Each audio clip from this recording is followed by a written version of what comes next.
So you excited to be back? It's been a while. It's been a bit. I'm really looking forward to it. Is there anything else? Anything else new? Does anything else need to be new than my masterpiece? Movie, right? All right, man.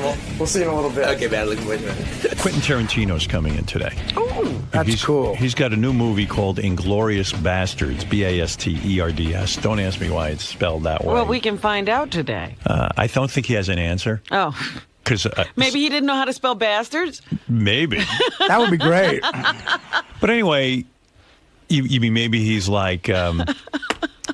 what's your comedian friend? Bob Levy. Bob Levy. Yeah. My comedian friend. Bob Levy. Can't spell. Yes. Pulp Fiction was originally P-H-I-C-C-I-O-N. Yeah, someone put it through the spell check. But, it's funny. They said, would you go to a screening of the movie? I said, listen, I'm pretty tied up. I can't get out at night to see a screening of the movie. They said, all right, we're going to give you a screener copy of this movie to watch over the weekend. So they send you out the screening copy. And, obviously, and I don't blame them. They're paranoid about it being copied or ripped off. But I think with me, I'm a pretty safe bet. But they send you a copy of the movie where I put in the DVD player. First of all, across the entire top of the movie is Howard Stern. You see my name throughout the whole film. Howard Stern, property, blah, blah, blah.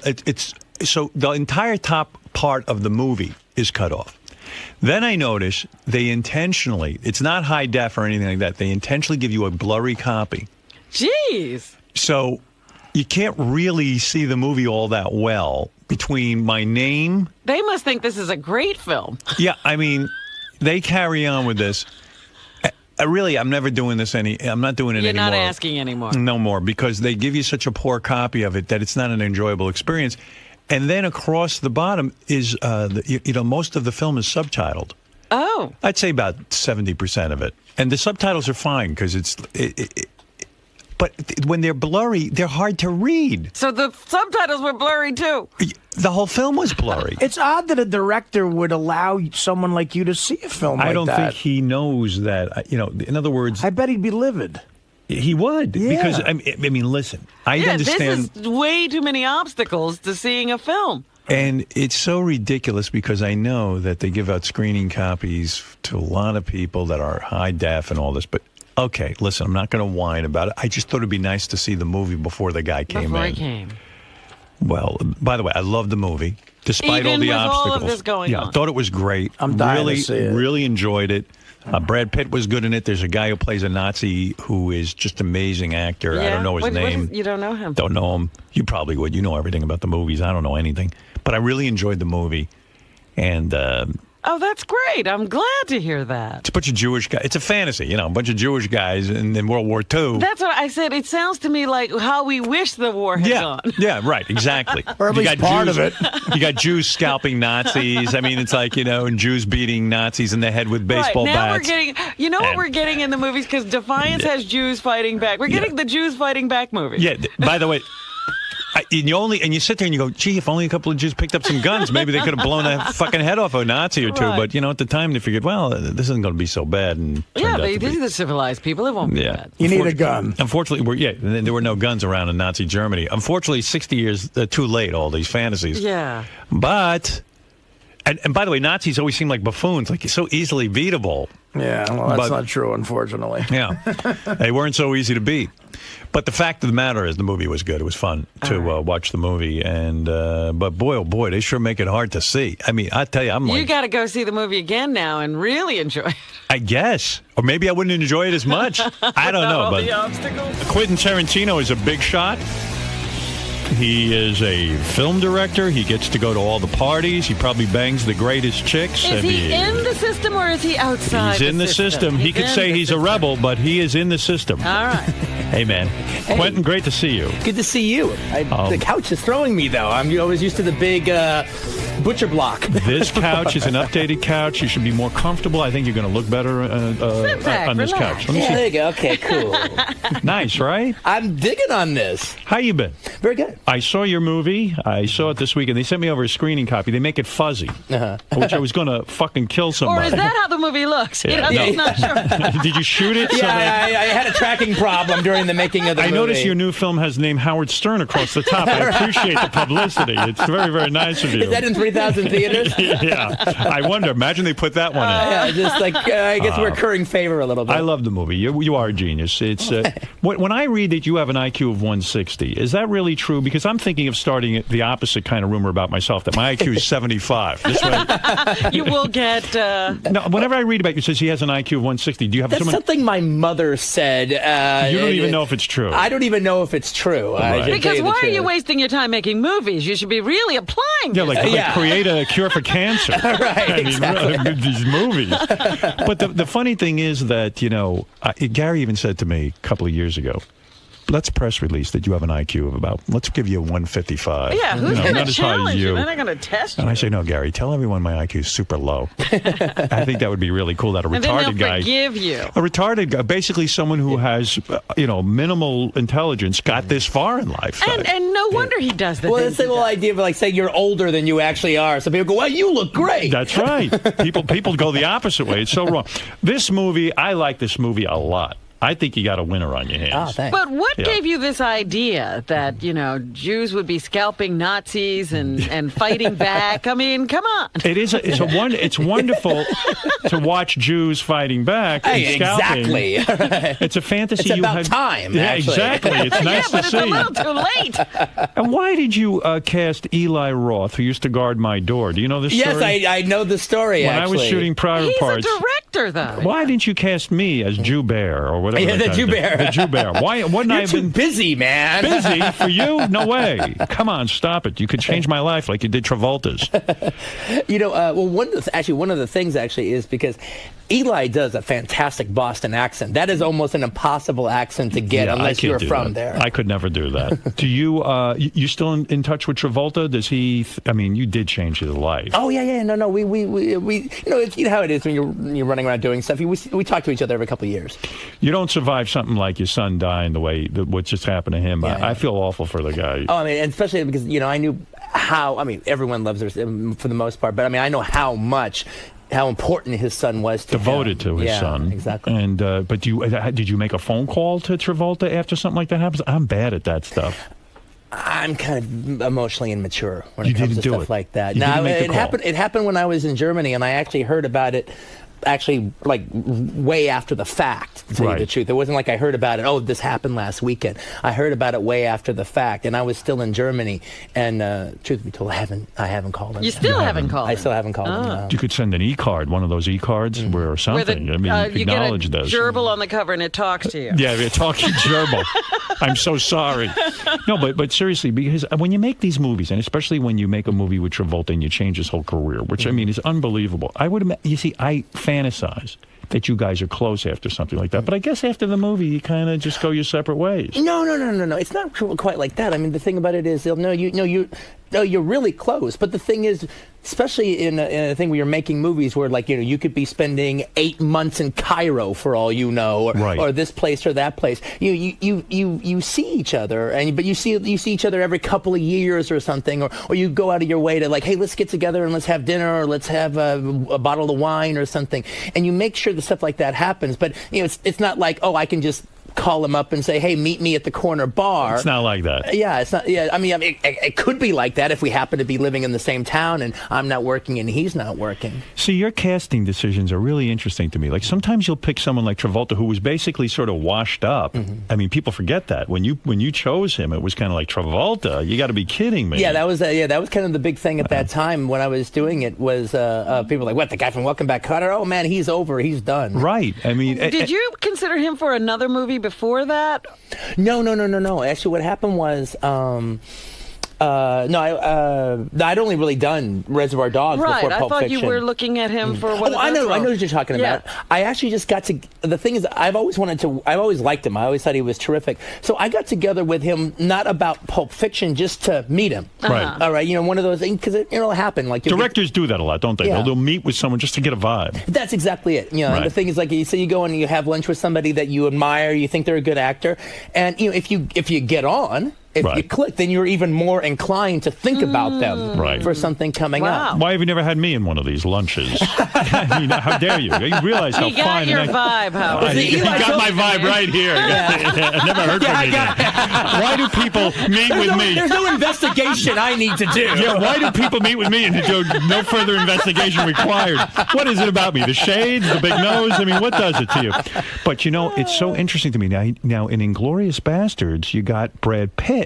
Which, when you get a Brad Pitt to be in your movie, you go, yeah, eureka, because this guy's box office gold, right? I mean, but to convince the guy, and I don't know if this is true, you go, like right after his twins are born, to Angelina Jolie, you're like almost in the hospital with him. She was in the hospital when I went to visit, She's in the hospital. Where do you go to visit him? At the house? Yeah, I went to his house in You get invited in to the house? Yeah. In France? In France? Yeah. Is that where she gave birth, in France? Yeah, No, what do? You pick up the phone and you say, hey, Brad, I got a new movie. No, actually, I'll tell you exactly what happened. Me and Brad didn't really know each other. We just seen each other from time to time. Right. And, I knew he wanted to work with me, and he knew I wanted to work with him. So that was out there. Right. And just, it has to be the right thing. So hopefully that'll happen one day. Maybe it will, maybe it won't. And I'm writing the script, and I'd start thinking, well, Brad could be terrific for this role.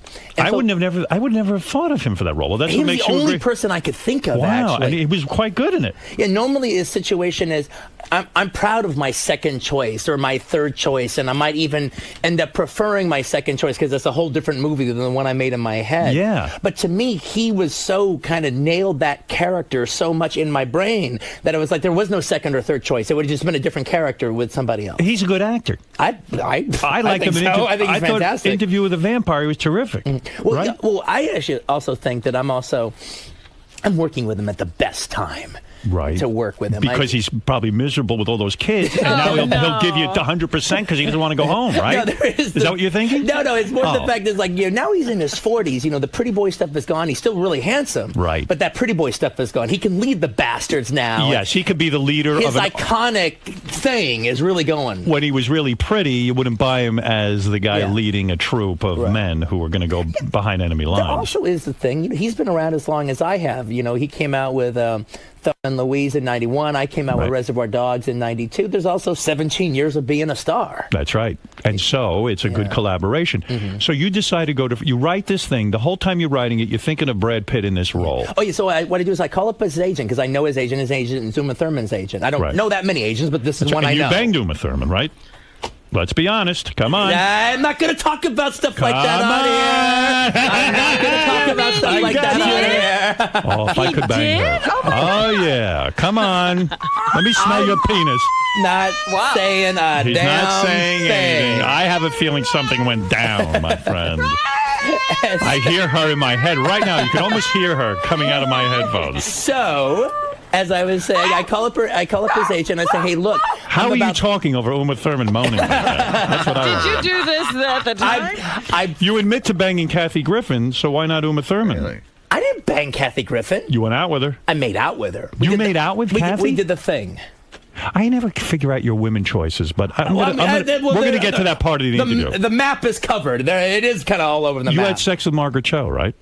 And I got to tell you something, Margaret now. You're just picking people you've seen me photograph with and just figuring out that. Margaret is a sex freak. She's sexy, too. And she'll do it with girls, with guys, everything. She is like sexually so open. She's been on the radio, talking about it. Oh, yeah. No. I've... she talks about her pussy a lot. Yeah. Is she the best sex you ever had? No. Really? Oh, well, who was it? Uma. No, it's nobody. Brad Pitt. No, it's nobody you would know. Well, tell us her name anyway. She should be famous. I bet you Uma's cold in bed.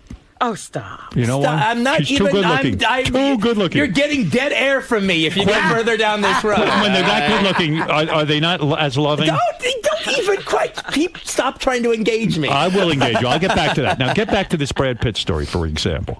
So you called, now when you, let me understand something. How long does it take you to write Inglourious Basterds? I came up with actually the idea a long time ago and the characters, but this last time when I wrote it and finished it, I actually wrote it in about 6 months. You write this by yourself? Yeah. You go off in a room somewhere and write this thing. You had it in your head, but you have to sit down and write it. Exactly, yeah. How do you know how to write these things? I mean, I can't figure this out. Well, that's what a writer does. You are a writer, right? Yeah. Okay, you admit it. Oh, I know. I mean, that's actually, I almost think that's my main thing. More than directing. In some ways, yes. Where do you conceive this idea from Glory? Like, are you standing in the shower? And a lot of good ideas always come to me in the shower. Well, I once wrote a fart joke. It was unbelievable. I'm standing in the shower, and I'm thinking how funny it would be to just fart into the microphone. Where do you come up with your good ideas? Is it just walking around it suddenly hits you? Well, usually, actually, with me, it tends to start with something just extremely basic. I like genre movies. Right. So I enjoy that. And I even like the idea of subgenres inside of genres. And so I thought of, wouldn't it be cool to do a war film, but in particular, wouldn't it be cool to do a bunch of guys on a mission war film? Yes. Like those, the Devil's Brigade and the Dirty Dozen, that kind of stuff. And they haven't made anything like that for a while. But what was the fantasy that Jews would be scalping? Well, that was the next step. All right. So, the first step is, let me throw my hat in that genre. Right. All right. Then, bunch of guys on a mission. Well, who are the guys? Yeah. All right. And then I actually thought of wait, what if it was a bunch of American Jews behind enemy lines doing an Apache resistance? That's the brilliance, right? That's the brilliance. That's what I think. Yeah. Do you thank God? Are you a religious man? Not really. Do you think the nature? Well, because who gets that thought? It's funny you say that because I'm not a religious man. Right. At the same time, if I am religious, it's about my writing ability. Yes. I do feel that there is. I consider it a God-given gift, even though I don't really believe in God. So I don't know what that means. I'm in the same confusing universe that you're in. Yeah. I believe in past lives, though. Do you believe in past lives? I'm not going to get that crazy. No, there'd have to be something out there if there were past lives. See, I don't believe in past lives, and then I'll go, that person's an old soul. Yeah. So it doesn't make any sense. Yeah, no, it's contradiction upon contradiction. Yeah, and I go, you don't know what's training and what's society and what is. I know, what. And then I get a great idea, and I go, thank God. I mean, so who knows what it is? So wait a second. So here we are. So now we come up with this great idea for the flick. Yeah. You sit for 6 months and you write it. Now you're done. Your dream guy is Brad Pitt to be a star in this movie. Yeah. You call up the agent, and what does the agent say? Fuck you? No. Actually, what he said, what I say is look, I'm gonna be done in about 3 weeks. Right. And I've got this thing for Brad. Not only that, though, I'm not making it easy on myself. I need to go right away. I can't wait for him. You mean, in other words, you want to start shooting this baby right away because I wanted to be done in time for the Cannes Film Festival. Did you have the funding already in place? Everything? Yeah, I wasn't worried about that. I knew I had that in my back pocket. What do you mean you had that in your back pocket? Well, I knew I was going to make it with the Weinsteins, and I'd make a deal with somebody with a studio. What if the Weinsteins foreign. didn't like the script? That's That's impossible.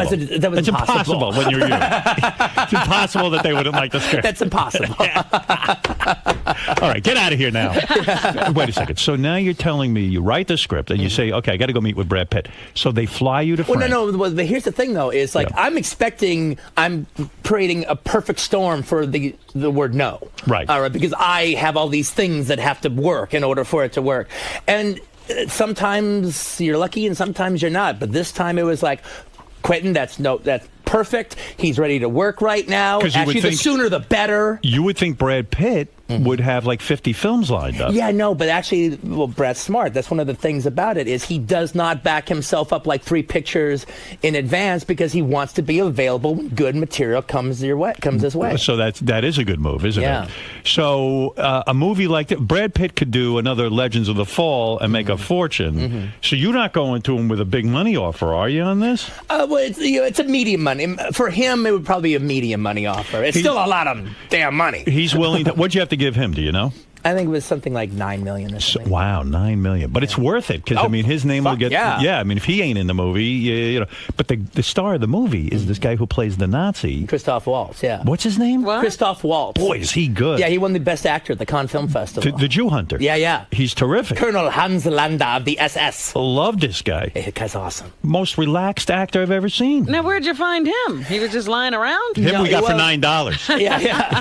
That's how it sets off the $9 million. Deutschmark. Right. Is he just some unknown dude? No, he's known in Germany as a TV actor. Okay. Yeah, he does they do a lot of miniseries in Germany, so he's like second or third lead on a miniseries in Germany. And he's multilingual. Oh yeah. Yeah. Well, that was one of the things when I wrote the script is, you know, when I finished the script, one of the things about Hans Landa's character is he's a linguistic genius. Yes. And I knew I needed the actor to be a linguistic genius, or else he would just never be what he was on the page. He was terrific.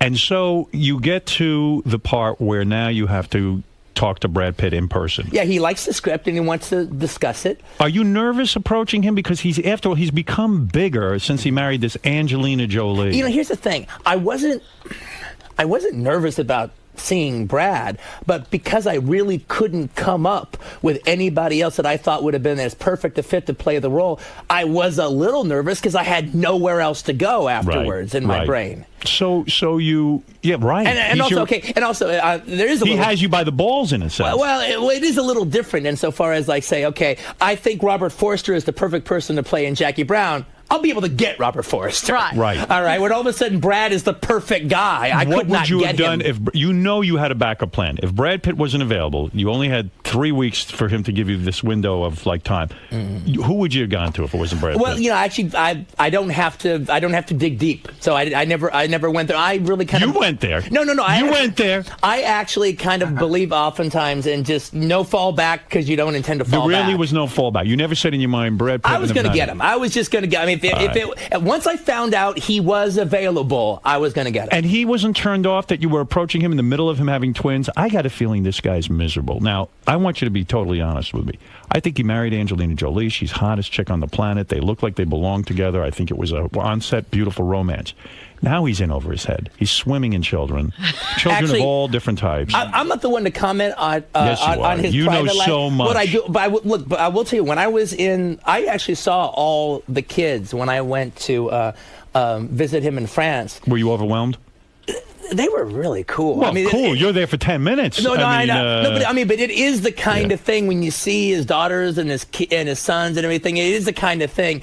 I don't know if I want that many kids, but it is the kind of thing that I'm like, well, there are some really cool benefits about being a dad when you have all these kids around. Like what? Well, it's just like, for instance, one of his daughters was just so sweet, and she was like, "Daddy this and Daddy Which that." one? The adopted one or the biological one? The black one. The black one? Yeah. Do you think the black one is jealous of the biological one? No, I think no. I watch them. They all get around. There are three biological ones now. They get along terrific. The black ones don't shut up. I think Let me just finish my point. You're though. saying the black kid was more verbal than the white one? No. It was just the fact that she was just Daddy this, Daddy that, Daddy this, Daddy that, in a really sweet way. And I was like, Yes. I wouldn't mind being called Daddy to this little girl. It was really You last sweet. 10 minutes. Isn't it true you have this incredible lifestyle? You're free to go and roam around. I and don't create. have this lifestyle. Exactly. I'm just saying, I was musing It for looked nice, yeah. 10 minutes. Yeah. All right. When you see the whole family together, are you aware of the racial component? Like, you go, oh, that's the black kid, that's the white he just kid. did it. Yes. Well, there is the black girl. All right. Right. Yeah. And so it's got to be startling in a way to see. No, it's not startling. Right. It is what it is. It just is. It's just something that It is. exists. Actually, it's not. It's not startling at all. I mean, You didn't faint when you saw this? No, I'm just saying. It's just. I mean, You don't mind they're a black family. people? You don't They're mind a being with family. black people, with They're white a people? family. Right, all right. So, in other words, you're not a racist, is what we're saying, right? Barely. Right, barely. All right. A little bit, but not so much. So what you're saying is you walk into this guy's house now, and here's Brad Pitt, and it's time to get him for your new movie, Inglourious Basterds. Mm-hmm. And I bullshit you not. That film is a great film. Oh, You're good. Did the critics review it yet?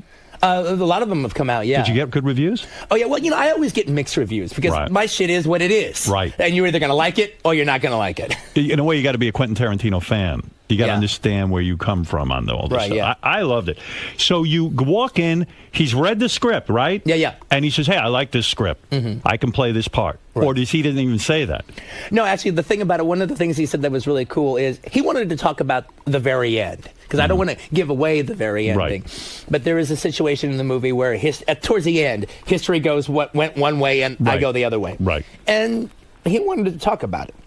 He had a problem with it? And did you say, my IQ's 160? How dare you? He wanted to discuss it. He wanted to know where I was coming from as far as this was concerned. Did you say, you know what? You just look pretty on screen. Let me worry about the ending. Well, no, the thing about what he said was so cool because I knew it was one of the things he wanted to talk about. Right. And we don't get around. He lives on a vineyard, so we're just like one bottle of rosé after another. So the we're two like, of you are alcoholics, is what you're saying. Exactly. Right. You're sitting and drinking. So we're three. We're down into bottle 3 of the rosé. My God. Do you pinch yourself and say, here I was working in a video store and now I'm having rosé with Brad Pitt in his house in France? Well, at the time when I was in a video store, I think he was working in a restaurant. Somebody had to start somewhere. Yeah. So He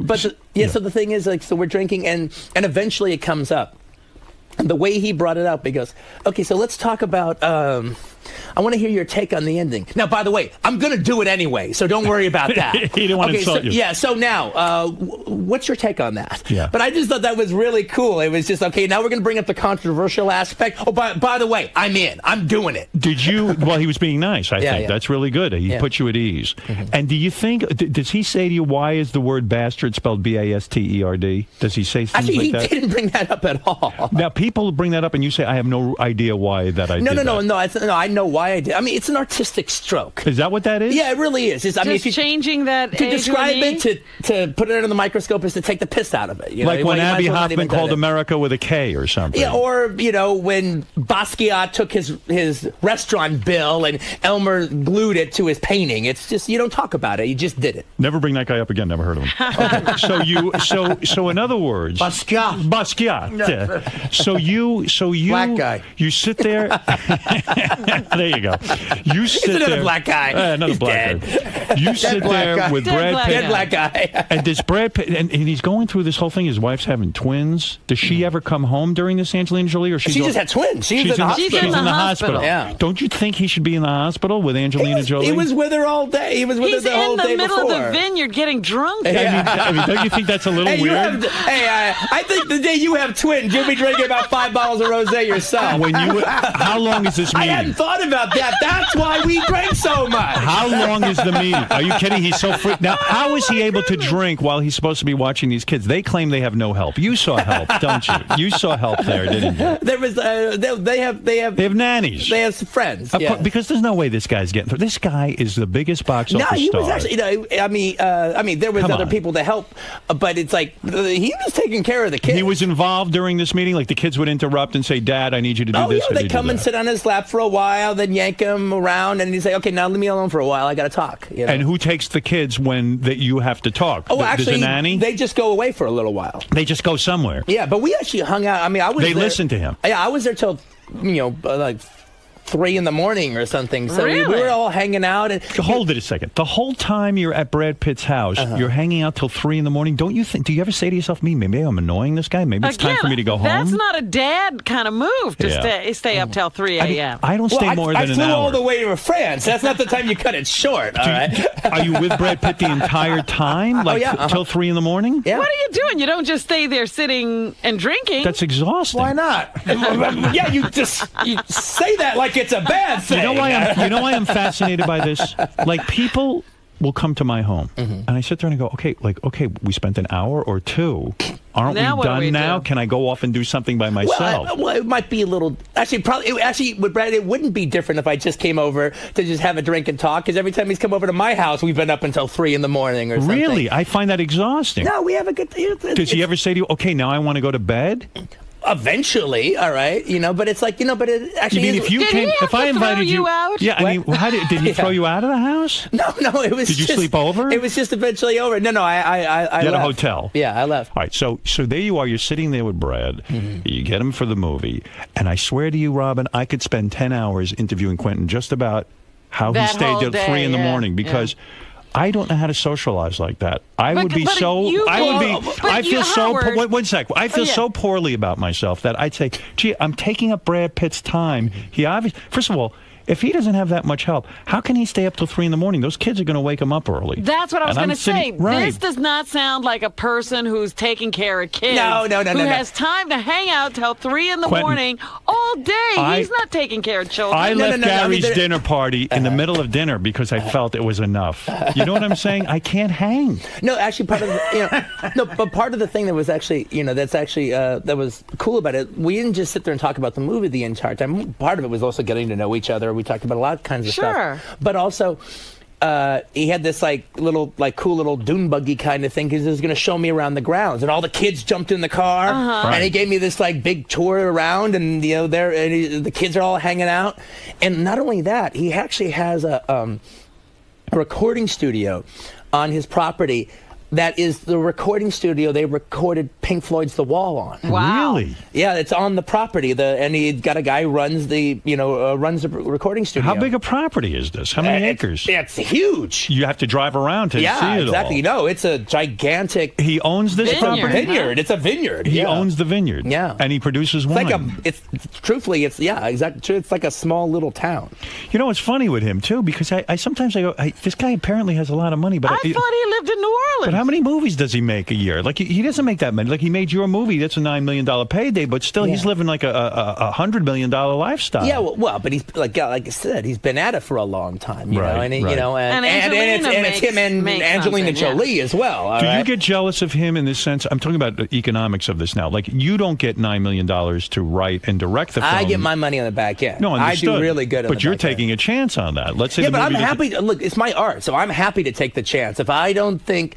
I mean, that's actually, I would rather take it on the back end where if we do well, I'm going to do magnificent. Right. Does Brad get a little back end taste? Of course. He gets a back end taste. He doesn't get my back end taste. No, let's hope not. I mean, after all, you deserve the big payday. Yeah, but where I'm coming from is if it doesn't work out, well, then I shouldn't get paid. Sure, you should. You put in a lot of hours. No, I do get paid, all right? But it's like, but I don't deserve any more than that if it actually is a flop. Do you take a fee as a director and writer? Yeah, I do. Yeah. So you take a couple million on that. Yeah, but I don't take what I could get on the open market because I want it in the back. Believe me, they would almost rather pay me a big payday and they up take front. the chance. They take all the money. So you have ownership in the film. Yeah. All right. So now you get Brad Pitt signed up, and I still maintain that Brad Pitt can't. They have to have a lot of help. He can't be up till 3 in the morning. It's not the kids to bed. Not a lot. Who put the kids to bed? Oh, it was the nanny. He has friends. They're not. It's not quite even a nanny. It's friends that have known him for a long time that are just also hanging out on the property and everything. Wow, it's a whole different life than I could handle. I would like to have friends hanging out on the property, but then I want them to go away. You see, they're constantly there, and the fact that you can stay there and hang till 3 in the morning shows you're not a paranoid type. I mean, did you have a meal there? Yeah, we had dinner. You make duty in the bathroom? I went to the bathroom. Yes, you I did. Yeah. Duty number 2. I don't remember. I might have. When you were making a duty about it. When you were making a duty and you were pitching Inglourious Basterds to Brad Pitt, do you say to yourself, "Oh my God, like maybe I'm going to stink this room up. I shouldn't be doing this"? Do you feel like you have to rush through your bowel movement, or can you sit there and read? I mean, I'm honest to God interested. You sit there and read. I mean, what do you do? Look, I think the only thing that would have been horrible if you did the thing where you go to flush it and the water doesn't go down, it goes up. Especially in France, that happens a lot. Yeah. So now you get Brad Pitt and you make the movie Inglourious Basterds, and you got a hit. I think. I think this one's a biggie. I'm pretty excited about it. Actually. All right. And now, are you nervous with the box office now? When's it open? Next weekend? Yeah. So do you care nervous? about box office? Well, yeah. Sure, I wanted to be well. I wanted to do well, and in particular, I have to say, I really wanted to do in a weird way. Even more than for myself, I wanted to do well for the Weinsteins because I've been with Harvey for a long time. They've been good to you, and you've been good to them. This would be a big deal for them. I hope so. Yeah, because they lost their company to Disney. Yeah, so it's like and I love the idea that I'm the guy bringing them back. I love that idea. And Eli Roth, who you cast in the movie, he plays Bear Jew. He plays one of the Jews who takes a baseball bat to Nazis' heads. It's a great moment in the movie. Great moment. I loved it. You met him at Lindsay Lohan's house at a party? No. It was when we started hanging out together. You went to Lindsay Lohan's house? Yeah, we were at a club, and she was saying, "Hey, we're getting together at my place. Do you want to come with us?" And we said yes. When you meet a Lindsay Lohan, do you think to yourself, "Okay, I could get her"? Do you know? I mean, is there a reason? Like, do you think, well, maybe I'll try and have her sexually? I mean, she's a little young, but yeah, you know what? I'm actually really not attracted to gals that young. You're not? No. Really? Yeah. But that's a slam So dunk. why are you going back to the house? I mean, isn't all of her friends are about that age? Yeah, it's well, no, it's just actually that's not really true. Actually, I don't know. I'm asking. Yeah, I mean, she's got some posse, and and they're kind of all over the place. But it's not. It's just about you're hanging out and you're in a club, and she goes, "Hey, we're all going back to my place. Do you want to come?" Yeah, sure. Actually, but the funny thing about with Eli was the fact that. Especially then with Eli, I just didn't like writing phone numbers down. I never carried a cell phone with me. So if somebody says, "Hey, well, let me give you our cell phone so you can tell you how to get there," I would say, "Hey, Eli, could you take it?" And he would take it. So Lindsay Lohan thought Eli was my assistant. Would you? And then I just started calling him like he was like my low-rent younger brother. All right, so he's Ernie Tarantino. Would you ever? You should introduce him as Ernie Tarantino. I did. We did for a long time. That was her thing. Hey, Ernie's here. Would you ever cast her in a movie? Now you're a director. You have to have okay, maybe she's bankable, but she's she has this unreliable reputation. You can't have nonsense on a film. Well, right? I can't have nonsense on the film, but but at the same time, if I worked with her, I'm sure she'd straighten up her act, or I wouldn't. But it's not even about that. I'm not even accusing her of anything. Well, I think she's a terrific actress. Right, she is. She's a good actress. Yeah. But you can't take a chance on some people. Don't understand that. If someone's a nudnik and is a pain in the ass on the set, and they're going to hold you up, it's hard enough to make a film. If I thought that was the case, then I wouldn't. I wouldn't work with somebody like that. But I don't think that's the case with her. Would you put her in one of your movies? Oh, if I thought she was right in a heartbeat. I really think she's one of the best young actresses in America. Now, you say she's too young for you. What is your age limit on chicks? In other words, how young will you go at this point in your life? Would you date a 20-year-old right now? I would. She looks feel comfortable. gorgeous. I wouldn't really feel bigger comfortable tits than like with Thurman, the whole thing. Dating, Go ahead. like a girlfriend kind of thing. You don't date? I wouldn't. No, I would just. Look, a 20-year-old doesn't really have a life. I mean, understood. I've got a nice life. So if we're going to be together, you got to come with a life. All right. So how old? What's the minimum? Yeah, I guess 25, 26. 25, 26. Then they start to have a life. But by that time, they've got a life. That's right. I like that. I like that. I'm just close. All right. 20? Oh, absolutely not. What would be 25? I like what you're saying. Big fucking difference. Who's got a life? Kill Bill. McClanahan has a life. Strangely enough, there is a difference Did you hear between what Artie 25 said? and 20. Did you hear what Artie said? Rue McClanahan has a life. You want someone with a life. She has a life, that's for sure. What is the age maximum? What is the oldest woman you've ever dated? Oh, that's a good question. That's right. Let's think. 26. It's funny. Then they have too much of a life at 27. You will never marry? Oh no! If I the minute you say you never marry, that's like a year and a half later you get married. What is it, Gary? I saw Quentin interviewed on CBS Sunday Morning, and he said he's going to have kids when he's around 60. He thinks that's about the right time. Well, you might be right in the sense that you'll have lived a full life, and maybe you'll get everything out of you. That's very profound, Howard. That's exactly where I'm coming from. You don't usually agree with that, though, because of the age of the father. Yeah, but here's the thing. Screw those kids. Yeah. No. There's a little bit of like that I was like, oh man, I don't know if it'd be kind of. I'd like. It sounds cool being the young dad as opposed to being the old dad, but that's just ego. Kid doesn't give a damn. Well, you've often said that you would stop directing at around 60 because you don't want to be one of these guys who stays too long at the party and becomes irrelevant and too old. You want to be an elder statesman. I relate to that. And I think. But haven't you seen some directors who still have it going on? Damn few. But there are some. How old are you now? How old am I? I'm 45. Right. I'm 55. Mm-hmm. And I kind of agree with Quentin on this. I really do. I feel like I see in radio guys stay too long at the party. It's kind of like you got to find your way out on top. I'm a student. Every field you have to do that. I'm a student of directors' careers, and it's There's a rare. So you're saying 60 is the cutoff? Clint Eastwood, but Clint Eastwood is the exception, right? His last film was great. No. He's a terrific director. But the thing about it, again, I'm a writer. That can be my time to write novels. That's the time for me to write cinema books. Do and something stuff like different. That. Exactly. Right. And I could actually, that could be the time to raise the kids and the family and all that stuff. To me, Kill Bill, one of your greatest films. We got to comment on David Carradine. You were aware that he was into this weird, freaky thing sexually with tying up, wearing underwear, wigs. Comment on that. And have you ever tried that? Oh. You know, I know autoerotic asphyxiation. You've never tried autoerotic asphyxiation? No, I've Bullshit. thought about it. I don't believe it. I've thought about it. Yeah. Yeah, you know, actually, the thing about it, that was one of those things where I used to like teasingly bring it up with girls. All right, you know, like being this naughty boy, bring it up until a couple girls wanted to take me up on it. All right, maybe not. What is scary about it? The fact that you're putting your complete faith in some chick who's going to tie you up and then choke you. Well, it's not so much time. It's not so much time. I'm like, Right. I you ever worn a wig? I wouldn't do it by myself. Right. All right. But Because auto basically means you're doing it by yourself. Exactly. If I was going to do it, it would be like a girl has a ribbon around my neck and she's just cutting it off. Right. You know, 'cause then it's not a situation. It's not like they strangle you so much that you die. The problem with autoerotic fixation is you pass out. Yes. And once you pass out, you hang yourself. Right. All right. But you've never worn a wig. Were you shocked? I knew Carradine a little bit, not as well as you do, but I've spoken with him many times. Were you shocked when you heard that he was into this kind of thing? I think, actually, I don't know if that's the case. I mean, there's even talk that he was even murdered and everything. Right. So I don't know if that's the case. But, okay, just for the sake of this Howard Stern conversation, Good. let's just say Go ahead. that was the case. Right. I think that's fucking badass, You man. do. He went out great as far as I'm Jerking concerned. off. Take it to the limit one more time. I feel completely differently than that. How you're found dead can be very embarrassing. You know, But you don't know.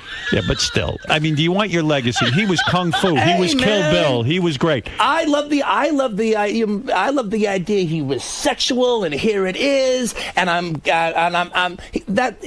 What did you think? Carradine didn't live a life like anybody else, man. That's part of where I'm also coming from, in particular about David, is the fact that David lived 5 people's lives, man. What do you mean by that? Be specific. I mean, the thing is, that was a wild dude, man. And What was wild? What did he do that's... I want to be wild. Tell me what to do. Well, what is so wild? I think he was one of the, the great, like, mad geniuses of He didn't of care about Hollywood. other people, did he? And he did it. Well, he just did his own thing. He was like a hippie. He was an artist. He lived a Charles Dickens life. You're making me want to get wild. Hang me right now. I mean, just tie a rope around my neck. He went by his own rules. He did his own thing. He was a true artist bohemian. And that guy just really Was he lived difficult? a life. No, he was wonderful. When you directed him, he knew his lines. Oh, yeah, no, he was great. He was great. So my feeling about him passing is it's horribly sad for the people who are going to miss him. It's horribly sad for me. It's horribly sad for his family. But as far as like going out with having lived a great life, man, he did it right. So you understand that's a fetish because you have a foot fetish, right? Admittedly. I've Do never- you really? Yes. I never said I had a foot fetish. You do. I never said You concentrate on feet. I admire feet. I admire legs. I admire ass. I'm a lower track man. When you all right, I like the same lower here. track. when you're with a girl, do you lick toes? I ain't gonna talk about stuff like that. This is about foot thing. I'm not asking Talk to Rosie specific. Perez about this stuff. What do you talk mean? about it. Why Rosie Perez? Well, remember, she likes your feet. That Oh, shows yeah. that shows what a foot fetish she has. I forgot about that. But do you have a foot fetish sexually? I mean, are you into women's feet? I like feet. I like legs. Is that why you dated Kathy Griffin? Does she have pretty feet? No, she doesn't. She does not have pretty feet. Well, so she doesn't have pretty feet, but I wouldn't They weren't brag about exceptional. them. Who has the nicest feet in Hollywood that you've seen? Personally, Lindsay Lohan, A set of feet that impressed you. Brad Pitt, Angelina Jolie. Who? I understand he has no hair on his David toes. Carradine. Brad's feet. David Carradine's feet.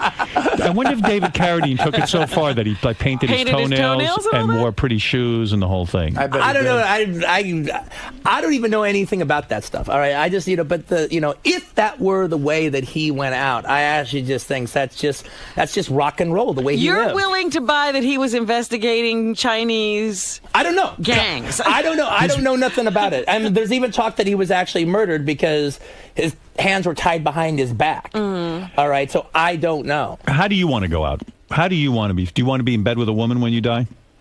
The old John Garfield way, dying while you're fucking. Rockefeller did it. I mean, what is it? Come and go at the same time. If Carradine went out as a cool way, what is the coolest What way is to the go for Quentin coolest way? Tarantino?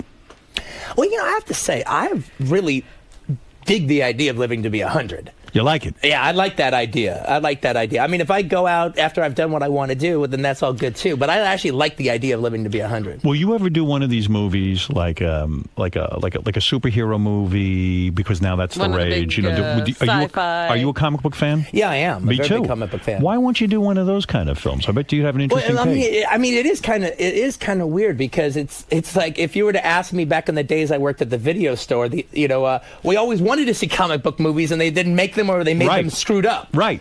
So I mean, there's a weird aspect. I think there's a little part of me that I've grown out of it, but there would have been a time that like what's going on right now would have been the greatest thing ever. As far as did you ever consider putting Spider-Man into Inglourious Basterds, like having him appear? I mean, because that's a lock. I mean, well, but if I were to do a comic book movie, I wouldn't be interested in doing an established comic book hero. I want to come up with the comic, your hero.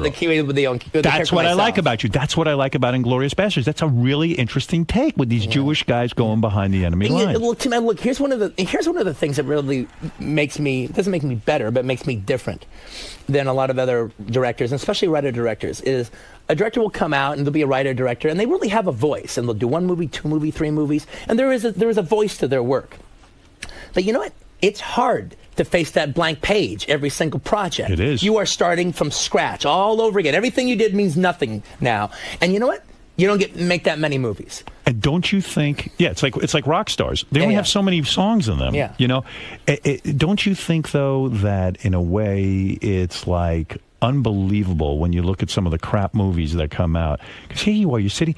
It's almost like you come up with a good pitch. It's like Jews behind enemy lines in World War II. Isn't that enough almost? Yeah, well, there also is the thing of we're taking it around Hollywood, and everyone's liking it, okay? Very Jewish town. Oh, go figure. Yeah. Come in, talk about it. Talk about the movie. We love this Can you movie. get away, because you're in show business and you're a famous director, can you get away with behavior that other people can't? For example, I heard on a set you were working with Fergie, the singer, and you bit her ass in order to get her to react to something. You actually bit her on the ass. I like to do that. Yeah, well, she was being eaten by zombies. Right. So you right, in the scene. So I was like a zombie in the scene, so I bit her ass. That's what's happening. But you didn't bite any of the male actors. You bit Fergie. Well, I didn't have a scene as a zombie eating other male actors. You didn't bite Travolta's ass in Pulp Fiction. I wasn't a zombie. You would have if you had been a zombie in that. Listen to me. You've done it again. You have made a film that's great. Oh, I appreciate it, mate. I'm not bullshitting you. I know, you wouldn't. I bullshit many people who come in here. But you, I'm afraid of. You got an IQ of 160. Hey, you probably see through it. Did you have a favorite scene in the movie?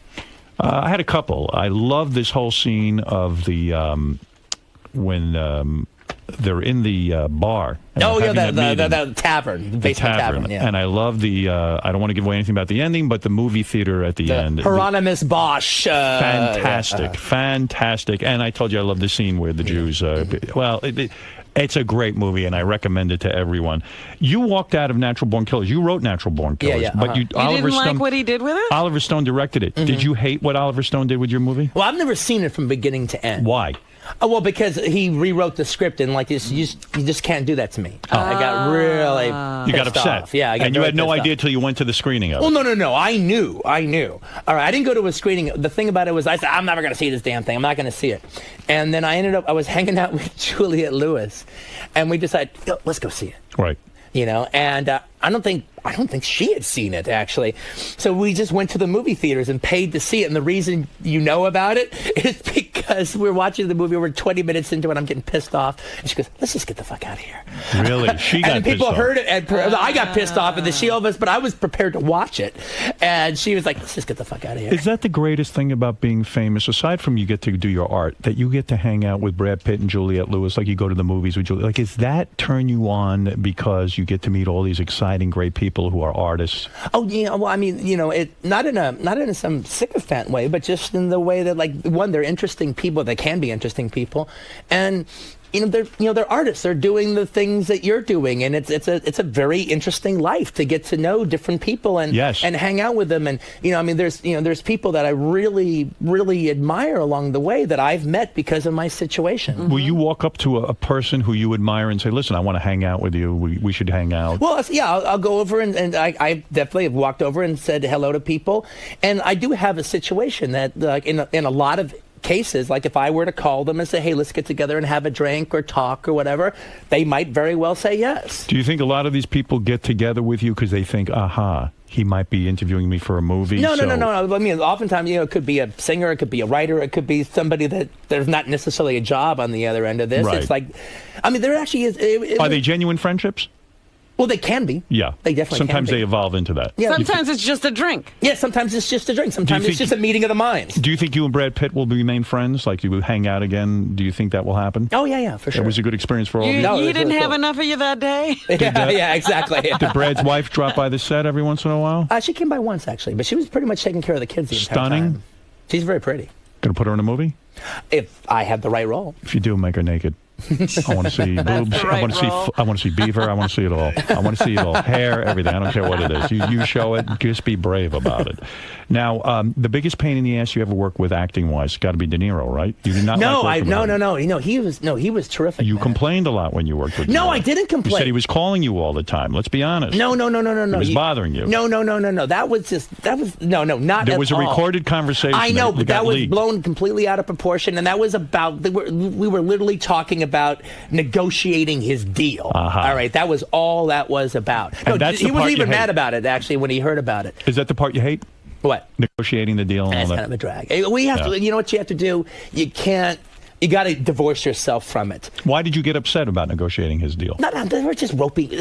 I'm not the one upset. They were the producers. They were roping me into the conversation. I see. And sometimes they entice you to get involved with the actor and say, come on, Bob, knock off the shit. And I don't do that at all anymore. Hey, like, if you were to call Brad and ask him, I call him Brad and asking him shit. Right. I mean, if I'm going to call Brad and ask him something, it's something I want. Right. I'm not going to waste my shit on your concerns. Right. And once you work with Brad, you don't have to sit there and suck his dick all day, do you? I mean, you get down to business. He's great. He's self-sufficient. Yeah, I wouldn't do that anyway. That's not my style.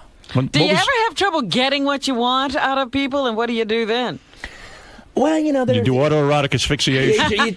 you try to, normally it works out, but I mean, every once in a while, a director resorts to a couple little tricks. Yeah. To entice a performance out or something, or to trick an actor into a performance. Yeah. Where are you hanging out now, L.A.? Yeah, I live in Los Angeles. But I got to say, I'm looking forward when this movie is behind me and it's all done. I'm looking forward to getting back to New York. I love my apartment here. I love my life here. I haven't lived it in about 3 or 4 years. So Nobody even sees you anymore. You're not even part of the scene. Brian, I've been in Germany for a year. Well, stop with that. Brian, you have a rare opportunity to ask a question of Quentin Tarantino. I'll allow Quentin Tarantino here celebrating the release of Inglourious Basterds. Go ahead, Brian. Thank you so much, Howard. You're a great director, Quentin. Now you got Howard there. You got to make a movie. Finally make the Vega brother movie starring Howard Stern. Well, I got to tell you something. Quentin looks at me and sees nothing. I mean, he's admitted it. So he's supposed to be the third Vega brother? Yeah. Ernie Vega? There you go. Believe me, just the negotiation would piss you off. You thought De Niro was difficult. Forget about it. Well, listen, you are a great film director. Thanks, man. You're doing great things because you're writing original ideas. You're coming up with original movies. And I'm proud of you. I'm even proud that you, I'd say about 65% of the movie is in subtitle, but that's what I think makes it work. This movie is based on language. Yeah, exactly. So that's almost one of the things it's about. It would have to be that way. Yeah. And next time you come back, I want you to talk a little bit more about when you defecated at Brad Pitt's house while you were on hash. Did you use wet wipes? Did you use dry toilet paper? What did you wash your hands? I mean, did I use the bidet? It was France, Did you use the bidet? I don't think it was a bidet. How do you use a bidet? Have you ever used one?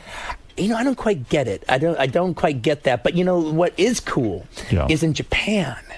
They've got those like almost robot toilets. Computerized toilets. Well, they've got like a whole push button Those system are the ones there. that spray the water and everything? Oh my goodness. And when you're in Japan and they spray water up your ass, are you shocked at first? Like water's going in? Well, look, there's a little diagram right there next to the toilets are like lazy boys, and you hit the water, boom. If you want it to go around and around, it goes around and around. Really? Then all of a sudden you get this air dryer, dries your butt. Hey, let me ask you something. There was a woman who Thurman once wrote a book about rebellious directors. You were mentioned one of 6 who were the greatest rebellious directors. And she was kind of nasty. She said, you don't like to shower and you don't like to clean yourself. Were you insulted by that? Is I that never true? read that book, actually. I didn't really read it either. Someone said to me, do I smell bad? You smell good today. So I just want to say that it might not be true, right? Yeah, it's not true. Right. And he wiped himself. Where did that come from? I don't know. Why does that start? No, that's just, actually the joke. She took a joke that back when I was in my 20s with my friends at Video Archives, she took a joke and made a big deal about it. All right. And the joke was, maybe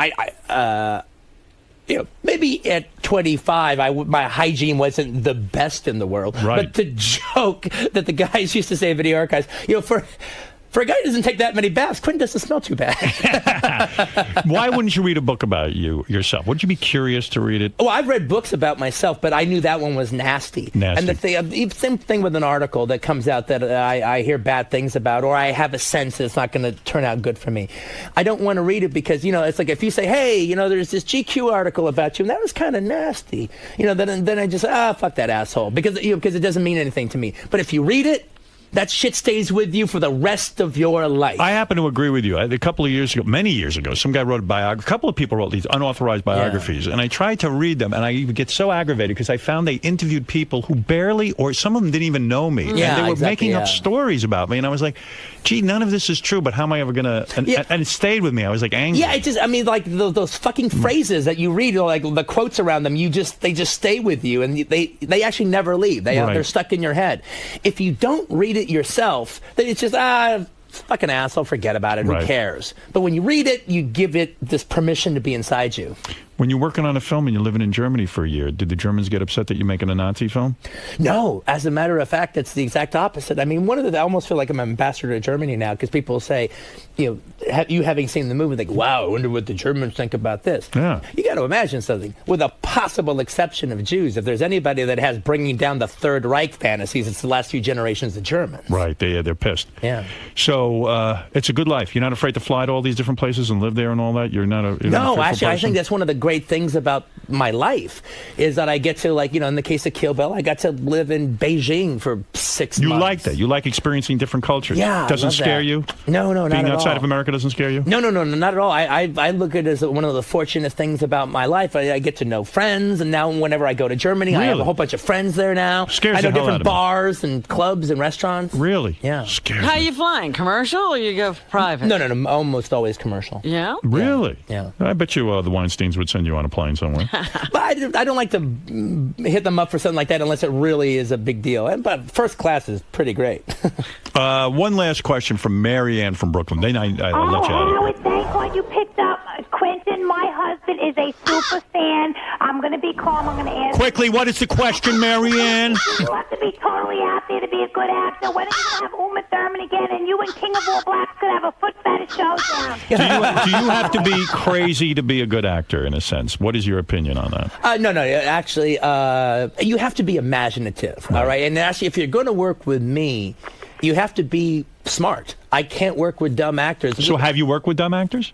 From time to time. Who is the dumbest actor you work with? None of the famous people. What does it mean to be a dumb actor? In other words, you go, hey, man, this is what we're trying to do, and then they just... No, it's just, my material's pretty deep, actually, and unless you're smart enough to get it, then you're just not going to get it. I've actually had my stuff is pretty funny, but the jokes don't have quotes around them. Mm-hmm. And I've actually had a situation where actors will come in and do the auditions, and when the scene is over, I go, he didn't sell any of my jokes. And they go, what jokes? Right. I thought this was a serious piece. You know what? Quentin has said to me, I can't put you in one of my movies. You're not smart enough to get it. And I understand that. You're pretty fucking quick, man. I don't get it. You don't need any fucking stroking as far as that's concerned. Come on. All right, listen. Quentin Tarantino. Are you dating anyone now, or are you single? Well, hopefully I'll be dating somebody now I got my life back again. We'll see. So you don't have a girlfriend? No, not right now. Nobody in Germany tickled your feathers? I hung out with a couple of people, but as far as really having a relationship... You ever go to a hooker? It was too... when I was a little... Oh, when you were a kid? Yeah. But not now? No. You went in Germany, you say, hey, listen, I just need a hand job. Pussy. And you don't pay for it? I don't pay for it. Why did you say, I don't pay for pussy? Yeah, what was that voice? What is that voice you're putting on? Who is that? That's the incredulous I don't pay for pussy voice. Wait a second. let's say you're in Germany, you haven't had a woman in 2 months, you go to one of these places. Quick. I don't pay for pussy. You just won't do it. I don't blame you. You don't need to. Look, you've covered a lot of ground. I'll give you a break and let you out of here. What are you doing the rest of the day? You got a whole agenda? Oh, man, today is the day. Today's the promotion day. Yeah, I mean, I've got, this is not optimal, all right? And it just worked out this way, even though we tried to not have it be that way. I'm actually doing Letterman in the afternoon, and then I do Charlie Rose after that. You try not to do these two opposite shows going on. I'm sure I'm going to tell some bullshit Hollywood anecdote on Charlie Rose and talk about health care and fucking David Letterman. Get them all wrong. Yeah. Did Letterman, do you do a pre-interview and all that kind of stuff? I haven't done that. Yeah, I don't think so. I don't think I'm going to end up doing one. Do you feel pressure when you do these interviews? Like you have to be special and full of, I don't know. What are you going to wear? Letterman is, Letterman's sort of like the elder statesman. Right. So it's like, it's a different situation with him. Like in the case of like Conan or Jimmy Kimmel, it's like, when I go on those shows, in particular Conan and Jimmy Kimmel, it's like I don't go on as a boring director. It's like I'm a comedian, and we know each other, we like each other, we'll set each other up for jokes and stuff. But on Letterman, it's like he's the guy. Right. A little more pressure. You're kind of the straight man. Yeah, right. It's a different kind of role. Yeah. You do Leno? Would you ever go on his... Leno was the first guy to ever bring me on television. You think he will succeed at 10 o'clock? I say no. Be honest. Do you think it's going to work? Oh, I do think it's going to work. You do? Yeah. I don't know exactly what it's going to be. That's actually the interesting part about it. It's going to be the Tonight Show at 10 o'clock. I don't know. I don't know what it's going to be. It will not work. All right, listen. Well, is Brad Pitt doing anything today? Now where is this Brad Pitt? Let me get a hold of him. Okay. When I heard you were talking to you, were like, I wonder why he's not on the show. Oh, I wonder why he's not on the show. I love going to your show, except for the couple of times I'm actually in a celebrity couple. Then I don't want to go near your show. You just come here and you answer the questions. All right, listen. See Quentin Tarantino's Inglourious Basterds. I've seen it. It's great.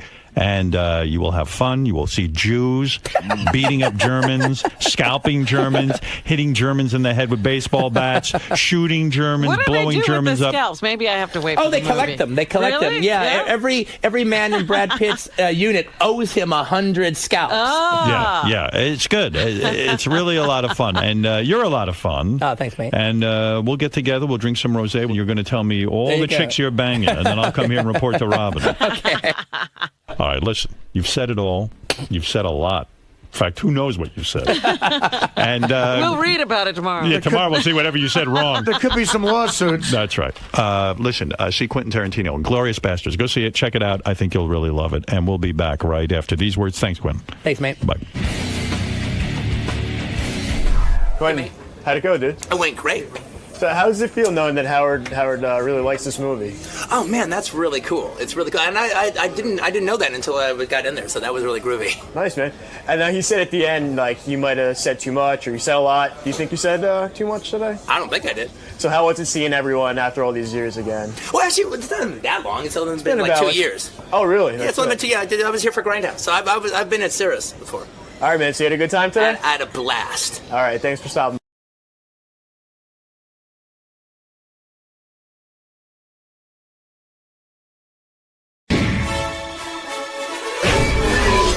This is a Howard TV original production.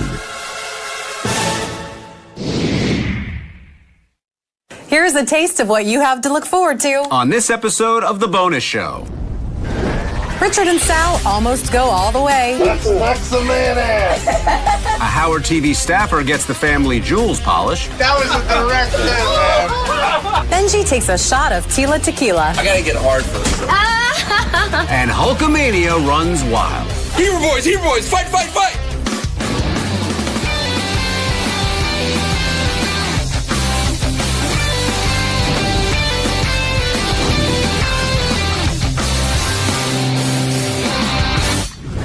Hello, Stern fans, and welcome to The Bonus Show, a weekly update of all the great behind-the-scenes moments you can't see anywhere else. I'm Rachel Fine. And I'm John Hine, and apparently this is Hee Haw.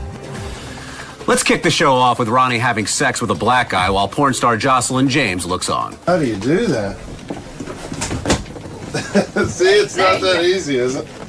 You're falling, but... And then I was like, this? Yeah. Something like that. There you go. We're just saying Tiger's fingers went.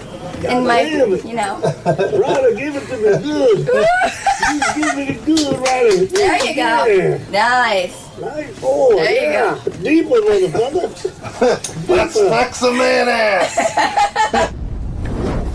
I have no way of knowing what it feels like to get kicked in the jimmies, but I would imagine it's pretty painful. Rachel, you'd be correct. I've been hitting the balls about 143 times in my life, and you never get used to it. 143, wow.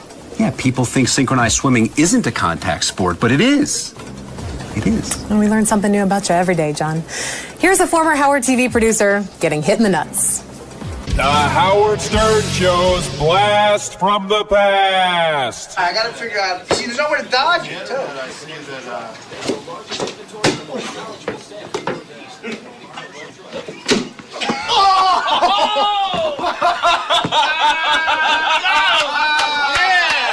Oh, dude, are you all right?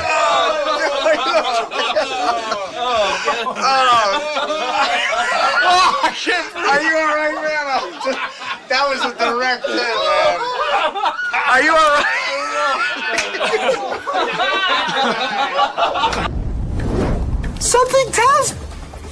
Something tells me antics like the one you're about to see do not happen to your average person in the hallway at work. God. Well, you did good. Well, thank you. So Tila, so I guess Benji might have a big dick since he was being nice to you. Oh, yes, he does. Can I check it out? Is that true? Sure. I'm trying to get up. I gotta get hard first. You gotta get hard first? Hold on. Can I just... Oh, I thought I don't want to interrupt.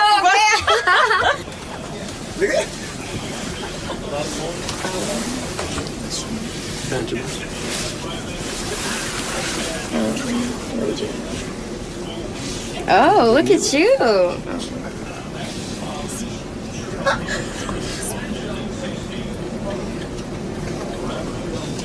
She's like a stripper. She keeps pulling back. I felt his dick. As a rule, we never like to feature the same person in back-to-back clips. That's right, Rachel. But since Benji has multiple personalities, having him appear in 2 clips in a row really isn't like seeing the same person twice. So here's Benji with Hulk Hogan. First, you will witness shy Benji, then overly excited Benji, and finally, Hebrew Benji. Hey Hulk, got one question for you. Sure, brother. I wanted Benji to do an intro for us, just like you did, and he's having trouble with it. Benji. You got any advice for him? How to get into that? Well, you need to wake up. Benji Mania, brother. You ready? Yeah. You do exactly what I do, okay? All right. Wake up, man. Yo, Howard TV. Yo, Howard TV. Come on, brother, louder. Yo, Howard TV. Howard TV. This is Benji Mania. This is Benji Mania. And what you gonna do, brother? What you gonna do, brother? When Howard TV runs wild on you. Amen. Iski, hey, Pascolin. Olive, Fat, Gimel, Dollar, senior boys are really solid. Ishki, Pishki, hit him the Kishki, who the hell are we? Hey, Izzy, Isaac, Jacob, Sam, we're the boys that eat no ham. Matzah, bride, matzah, till we die. Whoa, grab those girls and hold them tight. Hebrew boys, fight. I like it. Stunner. Benji Mania, that was good. We all know Sal is miserable and a little crazy. And apparently, along with being miserable and crazy, he has a death wish. The Howard Stern Show Creative Meeting. Think about if we had a real good professional makeup artist dress up as a black guy and go to Harlem as the only black guy who supports McCain. And interview the black people about why they're voting for My only issue with this, we were going to do this when the movie came out, Tropic Thunder. They were going to do it with me, and I backed out of it because my feeling was I didn't think that they could do a good enough job. Yeah, and it was going to be look really bad. Blackface. That's kind of I don't want to walk up to Harlem in blackface. Right. Well, I wasn't thinking necessarily blackface, but a real professional job. But again, it's risky. I'm trying to literally. So what's the joke? Well, generally, I would be as a black person. And the whole thing is I'm looking for another black person who supports McCain, and I try to find out why they're voting for Obama. Why don't we just get a black guy to do it? Yeah, you could do that, too. It's time for wrap-up show clips. Yahoo!